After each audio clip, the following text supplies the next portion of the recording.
राघव चड्ढा के साथ बीजेपी में शामिल हुए पूर्व आम आदमी पार्टी सांसदों को लेकर अब सियासी माहौल और गर्म हो चुका है और सवाल उठ रहा है कि क्या इन नेताओं की मुश्किलें वाकई बढ़ रही हैं या फिर उन्हें जानबूझकर बढ़ाया जा रहा है। सबसे पहले पंजाब की आप सरकार ने राघव चड्ढा और हरभजन सिंह की सुरक्षा वापस लेने का फैसला किया और अब राजेंद्र गुप्ता की कंपनी पर छापेमार कार्रवाई हो गई।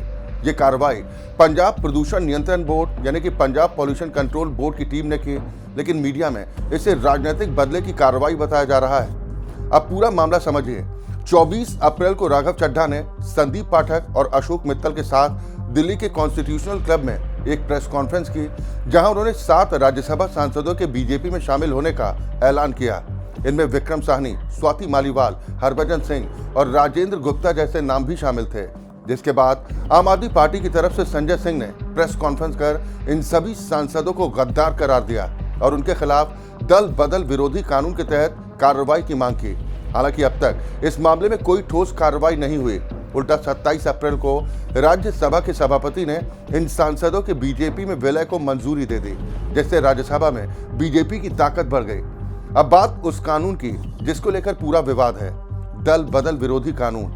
जिसे दल बदल विरोधी कानून कहा जाता है, ये संविधान की 10वीं अनुसूची के तहत आता है, जिसके मुताबिक अगर कोई सांसद या विधायक पार्टी बदलता है तो उसकी सदस्यता जा सकती है। लेकिन इसमें एक अपवाद भी है। अगर किसी पार्टी के 2/3 सदस्य मिलकर दूसरी पार्टी में विलय करते हैं तो उन्हें अयोग्य नहीं ठहराया जाता। यहीं पर दोनों पक्षों की दलील अहम हो जाती है। राघव चड्ढा और उनके साथियों का कहना है कि उनका कदम इसी अपवाद के तहत आता है, जबकि आम आदमी पार्टी का कहना है कि सिर्फ सांसदों की संख्या नहीं बल्कि पूरी पार्टी के स्तर पर 2/3 विलय जरूरी होता है। आम आदमी पार्टी ने इस मामले में राज्यसभा सभापति को एक चिट्ठी भी लिखी और संजय सिंह ने यहां तक कहा कि जरूरत पड़ी तो सुप्रीम कोर्ट भी जाएंगे। अब बात दूसरी कार्रवाई की, यानी सुरक्षा हटाने की। राघव चड्ढा को पहले ही पार्टी ने राज्यसभा के डिप्टी लीडर पद से हटा दिया था, जिसके बाद 15 अप्रैल को पंजाब सरकार ने उनकी Z+ सिक्योरिटी वापस ले ली। हालांकि केंद्र सरकार ने उन्हें फौरन Z कैटेगरी की सुरक्षा दे दी। इसी तरह हरभजन सिंह की सुरक्षा भी पंजाब सरकार ने 26 अप्रैल को वापस ले ली, लेकिन इसके बाद केंद्र ने उन्हें CRPF सुरक्षा दे दी। अब आते हैं तीसरी और सबसे बड़ी कार्रवाई पर। राजेंद्र गुप्ता, जो ट्राइडेंट ग्रुप के मालिक हैं, उनकी कंपनी पर 30 अप्रैल को PPCB की टीम ने रेड डाली। बरनाला के धौला स्थित फैक्ट्री में करीब 18 अधिकारी पहुंचते हैं और कई घंटों तक जांच चली। इस दौरान इंडस्ट्रियल वेस्ट, पानी और ग्राउंड वाटर के सैंपल्स भी लिए गए। Trident group textile, paper, chemicals और पावर सेक्टर में बड़ा नाम है और राजेंद्र गुप्ता को आम आदमी पार्टी का करीबी फाइनेंसर भी माना जाता रहा है। लेकिन जैसे ही उनके बीजेपी में जाने की खबर सामने आई, उसके कुछ ही दिनों बाद ये छापेमारी हो गई और यहीं से विवाद शुरू हो गया। बीजेपी ने आरोप लगाया ये कार्रवाई अरविंद केजरीवाल और भगवंत मान के इशारे पर हुई, जबकि कांग्रेस नेता सुखपाल सिंह खैरा ने भी इसे राजनीतिक बदले की कार्रवाई करार दिया है।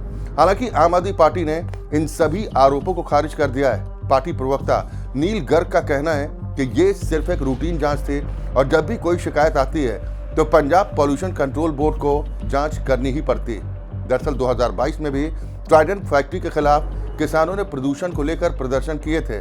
उनका आरोप था कि फैक्ट्री का गंदा पानी खेतों को नुकसान पहुंचा रहा है। हालांकि उस समय कोई बड़ी कार्रवाई नहीं हुई, लेकिन अब जब राजनीतिक समीकरण बदल चुके हैं और वही नेता दूसरी पार्टी में चले गए तो अचानक जांच तेज हो गई।